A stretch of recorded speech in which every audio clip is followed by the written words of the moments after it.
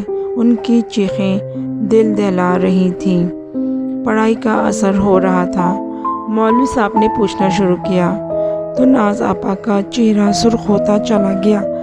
آپا شدید تکلیف میں تھیں۔ وہ بولی کہ ہمیں اسی نے بلایا ہے، اس نے ہمیں تکلیف دی ہے، اس نے ہمیں قابو کیا ہے۔ یہ اپنے کاروبار کو بڑھانے کے سلسلے میں اس نے ہمیں قید کیا ہے۔ پیر صاحب بولے، اسے معاف کر دو، اسے چھوڑ دو۔ وہ بولی، نہیں، ہم اسے معاف نہیں کریں گے۔ اس نے ہمیں بہت تکلیف دی ہے، اس نے ہمیں قید کیا ہے۔